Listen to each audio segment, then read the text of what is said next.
আসসালামু আলাইকুম। আমি doctor Ismat Jahan Shanta, consultant gynae and obstetrics. নিয়মিত রোগী দেখছি Hajiganj golden hospital and trauma centre, degree college road, Haque tower, দ্বিতীয় তলা।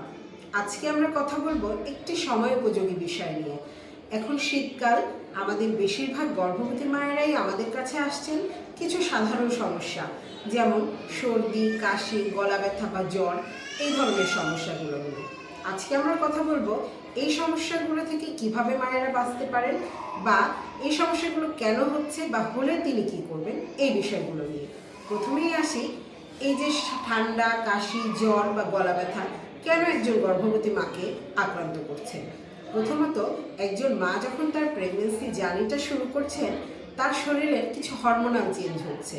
এই হরমোনাল চেঞ্জের কারণে তার ইমিউনিটি সিস্টেমটা অন্যান্য স্বাভাবিক সময়ের চেয়ে কিছুটা উইক থাকছে, অর্থাৎ ইমিউনিটি তার কমে যাচ্ছে। এই কারণে তিনি সহজেই আক্রান্ত হয়ে যাচ্ছেন।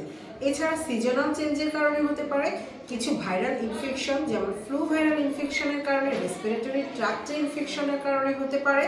এছাড়া কোনো অ্যালার্জিযুক্ত খাবার বা অ্যালার্জিযুক্ত কোনো জিনিস থেকে তার এই সমস্যাগুলো হতে পারে, অথবা আগে থেকে যদি কারো অ্যাজমা, সিওপিডির মতো কোনো সমস্যা থেকে থাকে, এই সমস্যাগুলো এই সময়ে শীতকালে বাড়তে পারে। এখন আসি, কি কি কাজ করলে এই সমস্যাগুলো থেকে আমরা বাঁচতে পারি। প্রথমত আমি বলেছি মায়ের ইমিউনিটি সিস্টেম কমে যায়। এখন প্রেগন্যান্সিতে আপনি ইমিউনিটি সিস্টেম বুস্ট আপ করার জন্য কিছু খাবার দাবারকে বেছে নিতে পারেন, যেমন প্রোটিন জাতীয় খাবার অথবা ভিটামিন সি সমৃদ্ধ খাবার। প্রোটিন জাতীয় খাবারের মধ্যে কি আছে? আপনি মাছ, মাংস, ডিম, দুধ, ছোলা, বাদাম, এই ধরনের খাবার খেতে পারেন। এবং ভিটামিন সি সমৃদ্ধ খাবারের মধ্যে টক জাতীয় ফল, যেমন হতে পারে লেবু, মালটা, অথবা শাকসবজি বা অন্যান্য যে ধরনের মৌসুমী ফলগুলো এখন পাওয়া যাচ্ছে, আপনি এই খাবারগুলো খেতে পারেন। দ্বিতীয়ত, অ্যালার্জির কারণে যাদের হচ্ছে, আপনি সেই অ্যালার্জেনটা অর্থাৎ কারণটাকে অ্যাভয়েড করতে পারেন। যেমন কারো ডাস্টে অর্থাৎ ধুলাবালিতে অ্যালার্জি, আপনি ধুলাবালি যুক্ত জায়গা যাওয়া থেকে একটু দূরে থাকতে পারেন, অথবা আপনি সেখানে গেলে আপনি মাস্ক পরিধান করতে পারেন। কারো খাবারে অ্যালার্জি হচ্ছে, বিভিন্ন ধরনের ফুড, যেমন হতে পারে চিংড়ি মাছ, ইলিশ মাছ, গরুর মাংস, বেগুন, আপনি এই খাবারগুলোকে অ্যাভয়েড করতে পারেন। এছাড়া শীতকালে অনেকেরই এই ধরনের সমস্যা হচ্ছে, সেটা পরিবারের কারো বা প্রতিবেশী কারো হতে পারে। যদি কারো এই ধরনের সমস্যা হয়, আপনি তার থেকে একটি নিরাপদ দূরত্বে অবস্থান করতে পারেন। এখন আসি, আপনি এত কিছু মেজার নেওয়ার পরেও যদি আপনি আক্রান্ত হয়ে যান, তাহলে প্রাথমিক অবস্থায় আপনি কি করতে পারেন।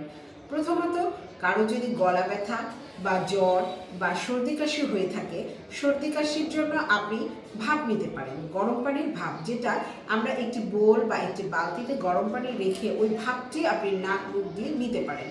এই ক্ষেত্রে অনেকে প্রশ্ন করে থাকেন, ম্যাডাম আমি কি মেন্থল দিয়ে ভাপটি নিতে পারবো? হ্যাঁ, আপনি মেন্থল দিয়েও ভাপটি নিতে পারেন। এরপর গলা ব্যথা বা কাশির জন্য আপনি স্বাভাবিকভাবে কি করতে পারেন?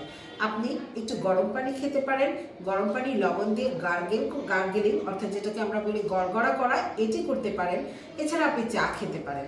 যদিও আমরা বলে থাকি প্রেগনেন্সিতে চাটি খুব কম খেতে, দিনে আপনি 1 থেকে 2 কাপ চা খেতে পারেন, এবং সেটি যদি আদা চা বা তুলসী পাতা দিয়ে চা হয়, এটি সবচেয়ে বেশি উপকারী। এছাড়া বাসি যে খাবারগুলো অর্থাৎ ফ্রিজের খাবার বা ঠান্ডা আইসক্রিম, এই খাবারগুলোকে এই সময় আপনি অ্যাভয়েড করতে পারেন। এখন আসি, জ্বরটি খুবই গুরুত্বপূর্ণ, কারণ এটি মায়ের সাথে সাথে বাচ্চারও কিছু ক্ষতির কারণ হয়ে যায়। এই জন্য কোনো মায়ের যদি এই সময় জ্বর আসে, তার প্রথম কাজটিই হবে আপনি জ্বরটি মেপে ফেলুন। এখন আমাদের সবার ঘরেই থার্মোমিটার থাকে, সুতরাং প্রথমে জ্বরটি মাপুন। এরপরে জ্বরটিকে বাড়তে দেওয়া যাবে না। এই কারণে আপনি কি করতে পারেন? আপনি বডি স্পঞ্জিং অর্থাৎ সমস্ত শরীর মুছে ফেলতে পারেন, মাথায় পানি দিতে পারেন, এবং সর্বশেষ আমি যেটি বলতে চাই, কিছু মেডিসিন, যেমন জ্বরের জন্য আপনি সিম্পল প্যারাসিটামলটা গ্রহণ করতে পারেন। এছাড়া অনেকেরই একটা কমন প্রশ্ন, ম্যাডাম আমি কি এ সময় কোনো নেজাল ড্রপ ব্যবহার করতে পারবো? হ্যাঁ, কিছু কিছু নেজাল ড্রপ ব্যবহার করা যেতে পারে, তবে এটি অবশ্যই আপনি আপনার গাইনোকোলজিস্টের পরামর্শ অনুযায়ী ব্যবহার করবেন। সিমটমসগুলোর মাত্রা অনুযায়ী যখন দেখবেন সিমটমসগুলো অসহনীয় হচ্ছে বা আপনি সহ্য করতে পারছেন না, বা এই সিমটমসগুলোর সাথে অন্য কোনো সমস্যা আপনার শুরু হচ্ছে, বাচ্চার নড়াচড়া কম বুঝতে পারছেন, বা অন্য সময় যেভাবে আপনি স্বাভাবিক দিনটি কাটান তার থেকে একটু ভিন্ন যাচ্ছে, সেই ক্ষেত্রে আপনি অবশ্যই আপনার গাইনোকোলজিস্টের পরামর্শ গ্রহণ করবেন। ধন্যবাদ সবাইকে। পরবর্তীতে নতুন কোনো ভিডিও নিয়ে আপনাদের সাথে দেখা হবে। আজকে এই পর্যন্ত। আসসালামু আলাইকুম।